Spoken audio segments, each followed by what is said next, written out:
अस्सलाम वालेकुम। आपको पता है कि 19वां सिपारा है, सूरह नमल पढ़ने हैं, उसी को कंटिन्यू करें हैं। बिस्मिल्लाहिर्रहमानिर्रहीम। थोड़ी देर बाद जब हुदहुद मौजूद हुआ और कहा कि मुझे एक ऐसी बात मालूम हुई है जिसको आपको ख़बर नहीं, और मैं आपके पास इस शहर सबा एक यकीनी ख़बर लेकर आई हूँ। 22 मैंने एक औरत को देखा जो इन लोगों पर हुकूमत करती है, जहाँ इसको हर चीज़ मुयस्सर है और उसका एक बड़ा तख़त भी है। 23 और मैंने देखा कि वो इसकी कौम अल्लाह के सिवा सूरज को सजदा करते हैं, और शैतान ने उनको उनके अमाल आरास्ता करके दिखाए हैं और इनको सीधा रास्ते से रोक रखा है, बस वो हिदायत नहीं पाते। 24 और ये नहीं जानते कि अल्लाह को सजदा करें जो आसमानों और ज़मीन की छुपी हुई चीज़ों को ज़ाहिर कर देता है, और वो तुम्हारे पोशीदा और ज़ाहिर अमाल को सबको जानता है। 25 और अल्लाह के सिवा कोई इबादत के काबिल नहीं है, और वही अर्श अज़ीम का मालिक है। 26 सुलेमान ने कहा कि अच्छा, हम देखेंगे तूने सच कहा है या तू झूठा है। 27 मेरा ख़त ले जा, फिर उसको उनकी तरफ डाल देना, फिर उनके पास से वापस आ और देख वो क्या जवाब देते हैं। 28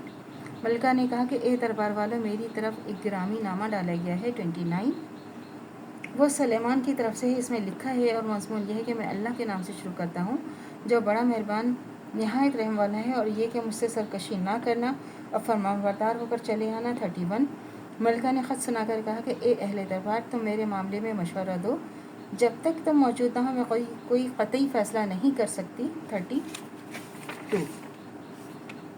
तो मलका के दरमियान जो दरबारी थे, जो दरबार में बैठे थे, मलका के दरबारियों ने कहा कि हम क़ुव्वत वाले हैं और सख्त जंजू हैं, और हुक्म आपके इख्तियार में है, अंजाम पर गौर कर लीजिए जो हुक्म देना हो।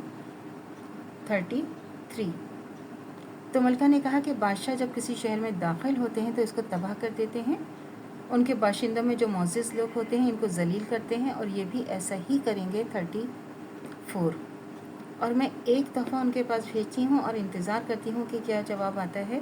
35 जब कासिद सुलेमान के पास पहुँचा तो उन्होंने कहा कि तुम मेरी माली मदद करते हो, तो अल्लाह ने मुझे जो कुछ मुझे दिया है वो इससे कहीं बेहतर है, और जो तुमको दिया है, हाँ तुम ही अपने इस तोहफे से खुश होते होंगे। 36 तुम इनके पास वापस जाओ और हम उन पर ऐसा लश्कर भेजते हैं जिसका मुकाबला उनसे ना हो सकेगा, हम इनको वहाँ से बेइज्जत करके निकाल देंगे। 37 सुलेमान ने कहा कि ए दरबारियों, तुम में से कोई ऐसा है जो कब्ल उसके कि वो फरमाबरदार होकर मेरे पास आएँ, मलका का तख़त मेरे पास हाजिर कर दे। 38 तो एक कवि हैकल जिन ने कहा, मैं इसको लाता हूँ इससे पहले कि आप अपनी जगह से उठें, और मुझे उस पर कुदरत है और मैं अमानतदार हूँ। 39 तो अल्लाह से ये जो था ये क़स्सा बयान हो रहा है सुलेमान अलैहिस्सलाम का, इसको हम कंटिन्यू करेंगे कल इंशाअल्लाह।